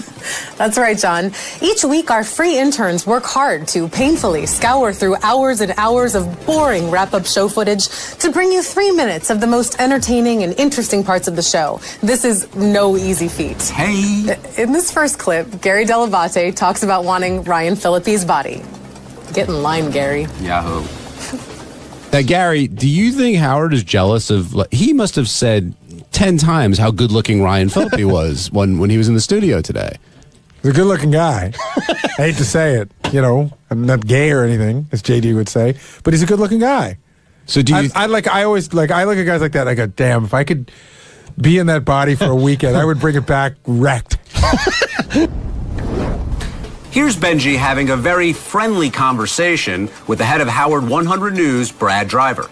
In the report, Brad, did you say Benji Bronk, who lies about everything? No. Okay, That's so then what you mean? But he said, no, my beef was he said in his office, well, we think you lied about this, so that means you lied about this. No, that's not what I said. Yeah, you just said it again on the air. I said we spoke to the son. We spoke to and what did the son tell you? You have no relation. And how does that make me a liar? How does that make me a liar? Come on. No, answer me. How does his son say I have no relation make me a liar? Here we go. How does that make me a liar? Brad Driver's got to get out of here. Thank you Dude, very much. answer the question. How does that make me a liar if his son says I'm no relation? Because you said that you... No, Gary, now you're saying that. I specifically have answered several times that I am not related to that person. I invite you to come talk to me. I'll talk to you on air right now. I'll talk to you anywhere. I'll talk to you on any street you want. Tell me why we cannot talk about Detlef Frank. I haven't said you can't. I would suggest you don't. And finally, we have a caller who has some choice words for former supermodel Janice Dickinson. Janice Dickinson is disturbing to look at. You're all affected Hollywood showbiz people. She looks like a train wreck. Would you fuck her? Oh, absolutely. Yeah. Something tells me Miss Dickinson would probably pass on banging you, sir. But if you're interested, I'm sure Rachel would bang you. And for my slutty co-host Rachel Fine, I'm John Hine. We'll see you next week. You are such a jerk. What time's the Harper Valley PTA meeting?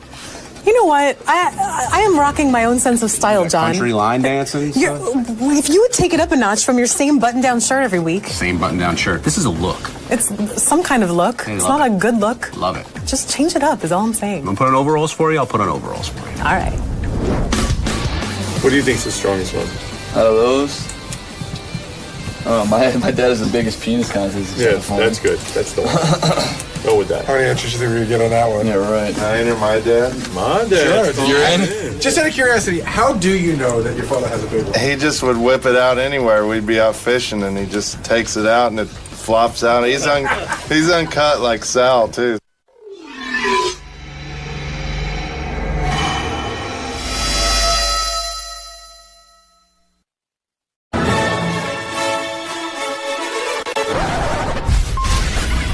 This is a Howard TV original production.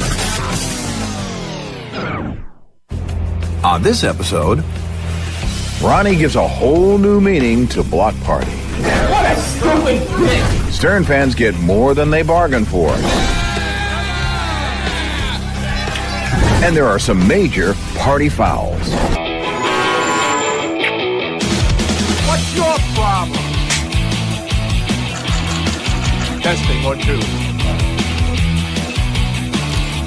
Baba Boo. Yeah. Hey-oh, yeah.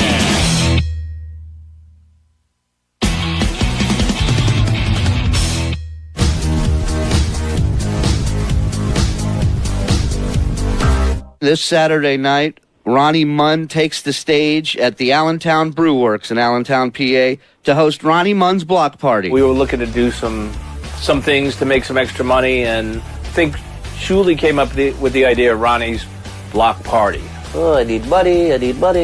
And, so we finally said, look, I'm going out on the road. Why not you guys join me? Any predictions that you can think of for this comedy show that's going to go down with Ronnie and Scott? Failure. It's unimaginable to me that they would be starting any kind of party around Ronnie. Ronnie is the opposite of the word party. To get your predictions on how you think this show is going to go in Allentown with Scott and Ronnie. I'd rather be in Japan for another tsunami. On paper, home run. You got a DJ, you got a host, you got a block party. The Brew Works in Allentown, it was a nice venue, good people. So, you know, that was the first block party show. That's where we kicked it off at. Scott's upstairs right now working the audio. I'm trying to... Okay. What does he do? Wait. He's working the audio? What does he do? Working the audio. He's testing it. Plugging his phone in? Yeah, he did. Swear to God, he got some nice drops. Popular. It works? You plugged it in? Plugged it in. It's working. TOPLESS. Oh, shut up, asshole. He's got 4 sound bites in that fucking phone. He's got 5 songs, and he plugs it in, you know, to a mixing board. We're all set. We got to the first meet and greet, and first thing Scott wanted to know, where's the food? Meet and greets make me feel good. I like that there are people that will spend the extra coinage to meet us, shake our hand, tell us, you know, how we get them through a tough day. The thing I love the most about the meet and greets is seeing people walking away from meeting Scott and seeing crumbs on their wrists and sleeves, because how rude of them to pay the extra money and not wait patiently while Scott eats his fucking chicken fingers.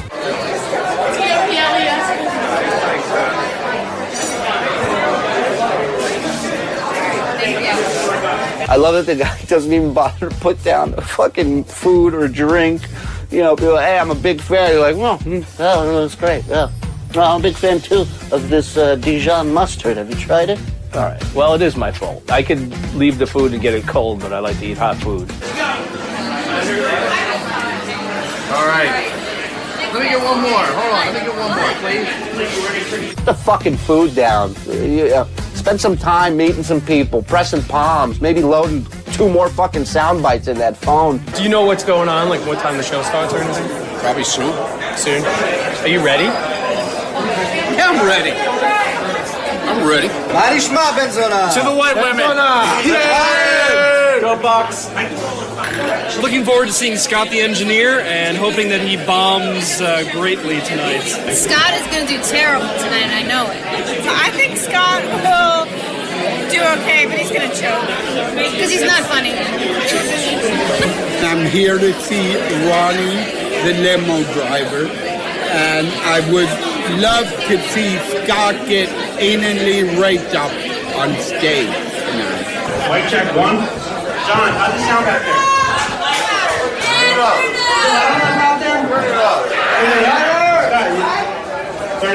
The way they had it wired didn't make sense to me, and I couldn't go unplugging things in the middle of the show. When you're working with a phone as your DJ equipment, what do you expect is going to happen? I mean, you're going to have issues. You want louder?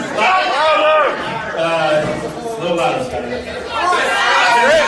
That's it. Is that good? You know when there's not sound issues? When Scott is not in charge of it. When the venue has a sound person and they set it up. And of course, you know Scott's excuse. I'm not really the sound guy here, though. Yeah. You know, I'm not responsible for... Well, I didn't set it up. This isn't my system. Somebody here has to know that. Aren't you an engineer? Aren't they all the same thing after a while? There was sound problems, and the biggest problem is we have an engineer who can't fix them. I mean, bring real equipment if you're going to be a DJ. All right, now come up to stage. It's his block party, and you guys know him as Ricky, man. Here's Ronnie One.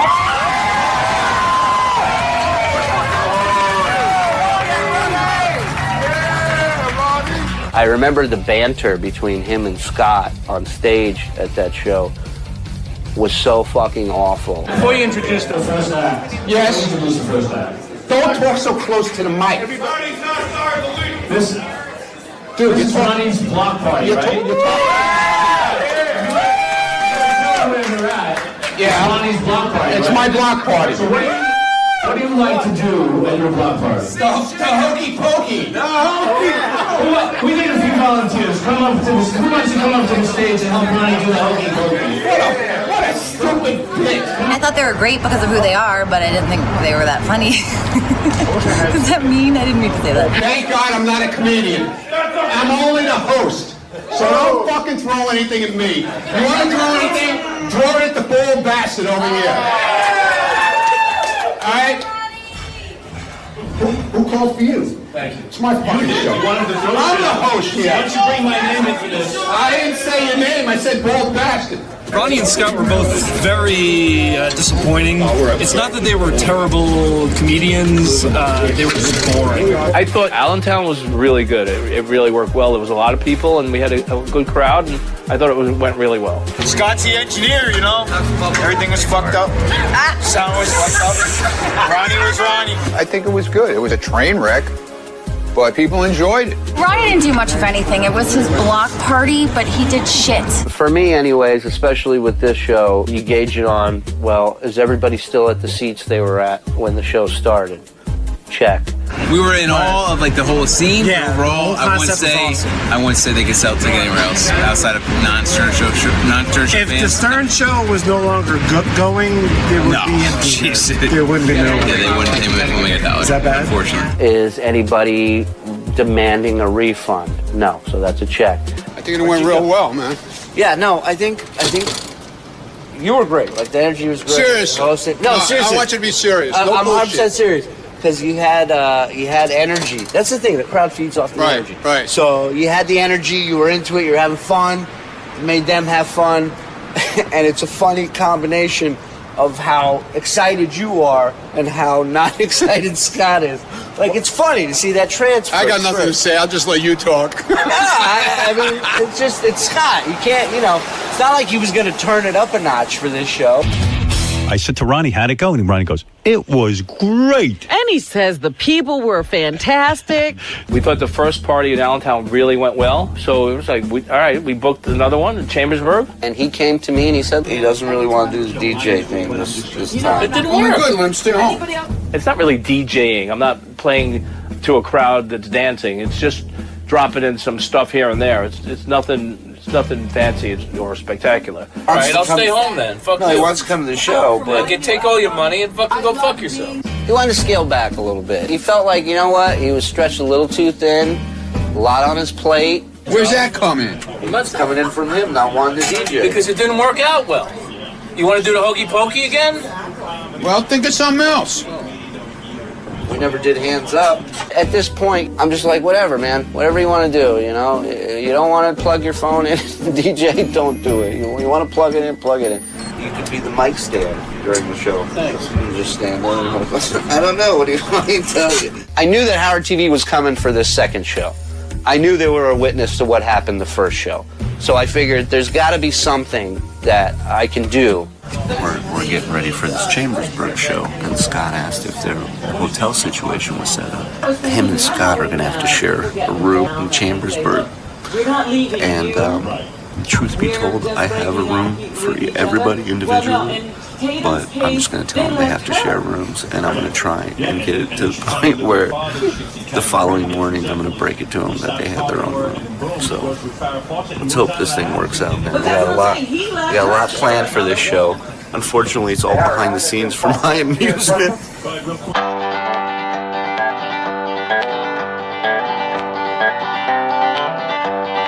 I got your room upstairs. I checked you guys in already. Oh, you did? Yeah. So. You don't have any more rooms? No, I already checked. You can ask, but I already checked.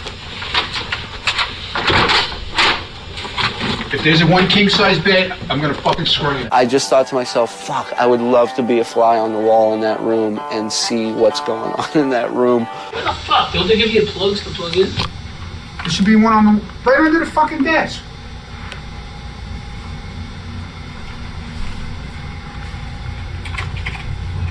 Howard TV was in on the Shuley prank, and I was the one who was going to capture it. Can I come in? No. What do you want?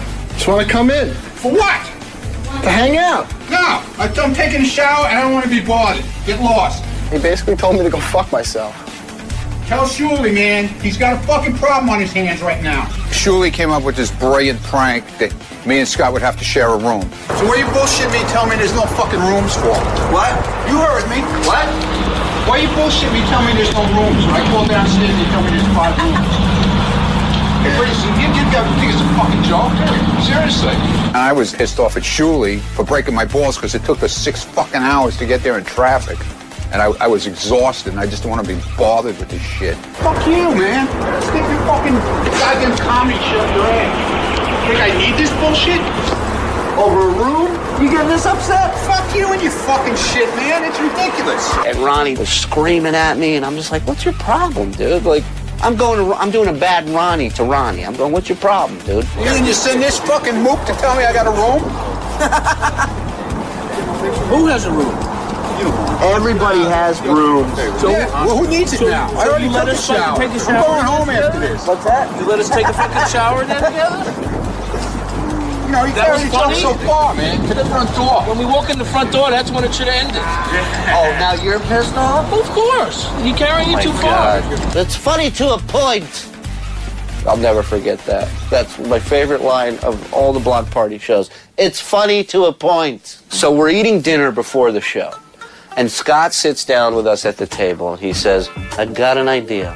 And I looked right at him, and I go, I love it. Already, I love it. Here's what I'm going to do. I'm going to start some music. Bruno's going to start the fucking music playing.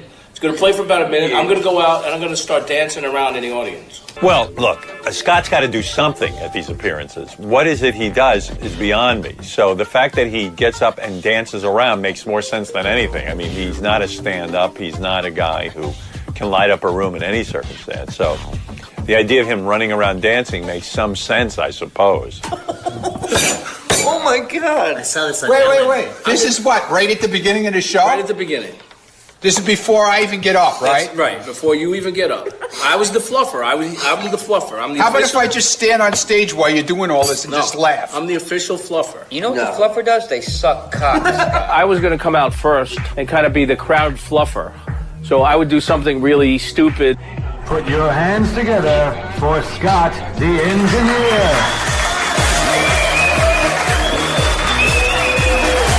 Scott, the engineer, hyping people up. Think about that sentence. Julie thinks it's the funniest thing since fucking comedy started, I think. I thought it was idiotic, but okay. At one point, he turned the corner and grabbed Ronnie and pulled him up to run with him, and it almost looked like they had planned it. Like they rehearsed this. It was just awful. It gave you every douche chill known to mankind through your entire body. And after that show, we were like, dude, this is awesome. We have to start every show like this. The one thing about the crowd at the show is they were nice people and they were definitely fans. It wasn't the biggest crowd, but they were all fans of the show. And there was a particular couple, a boyfriend and, you know, his girlfriend, and they were both just completely shit-faced. Julie! What? What's going on? She's tricked! Look at you. That's nice. If you're a real man, you'd let her flash everybody right now. Yeah! Get up here. Come here. Yeah! Get up here. Turn around. Show them. Turn around. That's my closing bit. You guys are awesome. That part of the show is called Ronnie Munn's part of the show. This chick was sitting there. She was drinking. She was nice and sauced up. Thanks everybody for coming out tonight. Don't let the party end now. Yeah. We're all going to the fucking bar. Let's drink. Let's drink. Yeah. She whipped those hits out, and the crowd went nuts. Yeah. Woo! Thank you guys for coming. Scott, play some music for the girls. It's dancing. You stupid motherfucker. Scott, turn your phone on and play some music. He's such an asshole. They had a good time. She's showing her tits. She's having fun. That's what it's all about. Meeting guys, meeting girls, having some drinks, having some fun. She's taking her tits out. She had the balls to do it. And that's what counts. All in all, Chambersburg, we had a really good time. And after that show, we decided, let's move on with this project. Julie, are you still doing shows with him? Yeah. Is it a nightmare? Like, is he still making demands and demanding more money and everything? These two got so pissed at me. You work on a Friday, you can't fucking get paid? Dude, do you think he's gonna fucking stiff you? Are you stupid? Yeah, but I mean, it's fucking ridiculous already. It is fucking ridiculous. You want to do a show and get paid? I want to get paid. Usually you like to get paid at the end of the night. I mean, that's the way things work in the comedy circuit. I mean, I'm just like, Scott, you're gonna fucking get it. Where's the money? You're here, but the money. Hello? That's fine, but I can't create money out of fucking thing. He collected. When the promoter sends me the money, Wait, and you guys get paid? No, I haven't got Did paid. he not collect? Did he not collect cash that night? Where's the fucking money? Credit card purchases have to go through, checks have to clear, and the booker, the guy who actually books it, Sequoia, has to send me the checks. Julie's like, we'll pay you during the week, whatever. I'm like, really? I saw the stack of cash. Where was the stack of cash? Right at the podium when he was collecting as the people were coming in. Well, I never. That doesn't go to him. It goes probably. Yeah, I never got a stack of cash. Yeah, so where's get paid? The venue makes their money on the fucking. This guy's not gonna stiff you. Ronnie put 2 and 2 together and realized, oh, this guy works here, so we're gonna see him again. Scott apparently forgot that and thought I was jumping on a flight to fucking Bali. So we were a little, frustrated about that. It's frustrating, man. Harassed by a guy who DJ'd on his cell phone. Yeah. You should get paid. Usually in these things, you get paid the same night. You walk out of there with your money. You don't wait for a fucking week. Sure, you didn't get paid. They're doing the. Oh, sure, he got paid. Here's my pay. Oh, $13. No. Here. Choke on it, you cocksuckers. Motherfucker. I'm kidding. I need that for a bus fare. Bus fare. I think it was like 2 days later they got paid.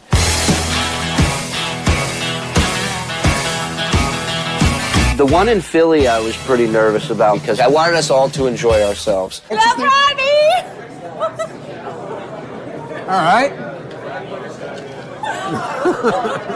You want to get up there and capture it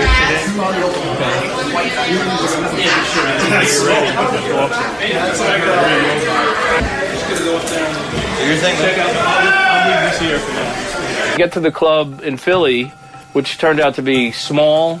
I had a DJ booth that was about 3 stories over the stage. I was hoping for a ladder slip on the way up and like hitting his chin on everything. The sound system wasn't working properly. It was all screwed up. Hey, Scott, what are you doing?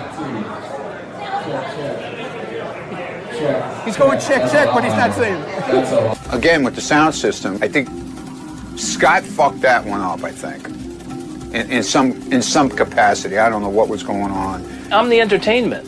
I'm not responsible for the sound system that a particular club has. Because Scott wants to earn his money, he better do his fucking job. Everybody else is. Guy's fucking just pitiful. His new name, DJ Lazy. All right, you guys ready for a good show? All right, so let's get this block party started, all right?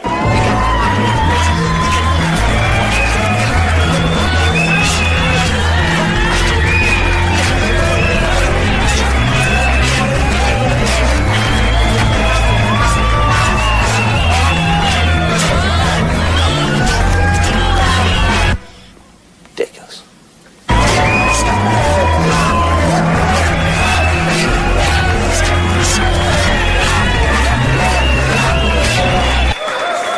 What?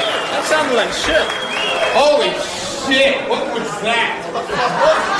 Oh, holy shit! Turn up, everybody's drinking. Are you sure? All right. Then I can go home, right? You don't fucking need me here. Fuck that. Scott, go home. Scott, what are you doing, man? What's with you up and down the stairs? You're a fucking nervous wreck. What is your fucking problem? I love Philadelphia, man. I love it. You love it? Go Cavaliers. Wrong city. Can everybody hear us? Can you hear us? Can you fucking hear us or what? Philly was not a good representation of the block party. All right, let's get this show started. All right, we had this guy with us in our first show in Allentown. Shut that fucking music off. Everybody's cool here, right? No haters, assholes, whatever you want to call them. I mean, we're all responsible. I mean, I didn't pick the venue. Shuli didn't pick the venue. They picked the venue, and I don't think the venue was the right place. What are you doing up there? What the fuck is wrong with you? Do you have a microphone up there? Can you talk? What the fuck is wrong with him? It sort of works. It works. I can hear you. Everybody can hear you. Every time I turn it on, I get feedback, so I just keep my mouth shut. That's a good idea. Yeah, right? You're not saying anything anyway. By the time I got on stage in Philly, I didn't know what to do. As a comic, you know, I got new stuff I want to go out there and try. I got new bits. But as a human being, I cannot sit here and ignore the fact that we put these people through a very bad show. Listen, the name of this show has been changed after tonight. It is no longer the Ronnie Munn Block Party Tour. It's called the Titanic, because this is a 2-hour fucking sinking is what we're in. Jesus fucking Christ. Didn't like the show. I think they'd rather paid to come hang out with us than to see a fucking show, you know? That was my impression that whole night. Fuck! That's all I gotta say. It really didn't go well in that one, so we didn't know, what to expect going forward. I think it probably ended up being one of the weakest block parties, and I don't think anyone was sure that the block party would continue after this Philly one. Philly didn't end well. A lot of doubt, a lot of self-inventory going on, and I'm pretty much coming up with empty shelves. I'm saying it's over. Is the block party getting worse? You think you're a professional entertainer on stage. You think you're good on stage. We've seen the tapes. You suck. Ronnie's better than you, and you're horrible. Oh, thank you. Julie says the block party is over, in large part because of the performance in Philly. That there will be no future block parties. Your reaction? And before you know, good freedom. I mean, we did what we had to do for a few shows, and so we didn't. So for one show, it's bad, so we canceled the whole thing. I mean, it doesn't make sense to me. But if that's, he thinks his performance was terrible, and that's his problem. We got to talk about cutting some dead weight. Julie placed a large responsibility on you for the failure of the show. Your reaction? He's an asshole. Why would he blame me? Shuli can say anything he wants. I mean, if he wants to replace me, then he'll replace me. If not, then we'll go on. He should find some blame in himself. How you going to throw the guy out of the show? You can't do it. It's not right.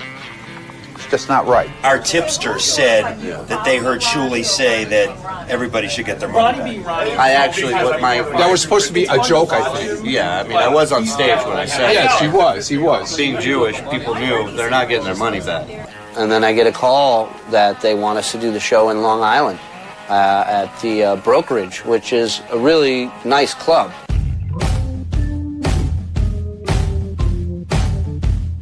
Club called the Brokerage, which is a real comedy club. This is the first venue that we were going to do that's actually a comedy club. So everybody was excited about it. Sal's coming down a little bit. Oh, look at that. Ronnie Munn Block Party. Hello! Look at the girl. Sal did show up, and right away, him and Ronnie start going at it. It's Ronnie's retirement party. Listen, all right.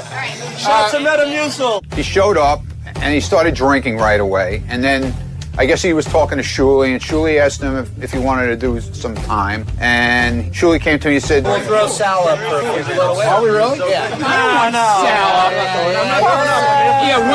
When do you want to inject him into the show? I said, I don't care. It's great. But Sal, of course, said that I didn't want him up there and all this kind of bullshit. I would never do that. What do I care? I'll bring you up. I'll do 3 minutes. No, you're not bringing him up at all. Who you think you're taking my shit away? Get the fuck out of here. Ronnie was feeling good. He was confident. We had a full house. And Ronnie's telling him, I'm in charge. He's like, you're not going up unless I say so. He doesn't get what I'm saying. Battle of the hair. You still bring me up and you still bring... I'll tell you when you're up, okay? Wow. This is our fucking show. It's not the Sal show. Wow, I think Sal kind of took that the wrong way. I don't get why Ronnie was being such a dick. I guess it's just Ronnie. Maybe he was thinking that, this is his show. He's the big attraction. He's Mr. Personality. I mean, the guy obviously is a phenomenal comedian. I think when he saw me, he might have been slightly intimidated. Sal, you forgot your fucking stupid electric cigarettes. You fucking moron. Hey, Sal. Let me... Holy shit, did this guy suck shit or what? When he was done, Sal wouldn't get off stage. He was arguing with Ronnie on stage. Get off! Somebody picked him out of a wheelchair! Get off! I can walk! Thank you! Thank you so much. Get off the fucking stage, you moron. I'm standing. Yeah. He's spitting. It was kind of have like bowel problems all out of nowhere. They'll just shit their pants. I shit. That's Sal. Sal's out of line. Hey, Sal, I missed it. Can you do that again? Yeah, there you go. Yeah. The block party is fun. That's what it's all about. That's why we came up with the block party idea as an all-out craziness that you never know what's going to happen. Been throwing up everywhere. What was your reaction? I heard. I was standing there. My reaction? I had too much to drink, obviously. When somebody's standing there and they're talking to somebody and all of a sudden he starts heaving, I guess there's a problem. After the show that day, I see Howard in the hallway, and he comes up to me. You drinking too much, Oh my God. Everything came out of him. That was like an ayahuasca trip. Without the enlightenment. Right. Yeah. He didn't get Got enlightened. nothing out of it. He just got everything else. Pounded it back. How many drinks do you have? I had like 4 Kettle Ones and pineapples, the tall ones. They put them in these beer glasses. But then these guys came over and I did the shots, which I shouldn't have done. And when the shots went in, no, nothing. Just trying to get away, forget about things for a little bit. But I'm not that bad of a drinker. Otherwise, no. At least I don't think I am. Just when he drinks. Yeah, right. I'm just bad when I drink. Yeah. I would invite Sal every goddamn block party there is, and I hope he turns out the same way. As far as attending future block parties, I think the one that I will attend involves Sausage and Peppers and my cousin Claudio in Brooklyn. That's the only block party you're going to see me at. Expectations so far. I do have a lot of ideas. I do have a lot of plans that I'd like to lay out. Most of them involve pranking Scott. The club in Long Island has other clubs that they own that we might do. The guy was interested, and I really don't know. Whatever comes up, we'll see. There's a lot more to come, and I'm going to be pranking Ronnie and everybody else because I'm going to have some fun. I damn sure ain't making any fucking money doing it, so I'm going to have some fun. It's all about fun, getting drunk, meeting guys, meeting girls. You never know what's going to happen. Come to our block parties and you'll find out. Would you pay $25 to see Scott, Ronnie, and Julie on the block party? People pay $20. Are you kidding me? That's about the funniest thing I've ever heard. Wow. I'm impressed. They can get $25 a person to see them. Now, would I pay it? Oh, God. They just told me you can get a meet and greet for $35. This is what? Why are there people standing in Zuccotti Park? Nothing's wrong with the economy. That's crazy.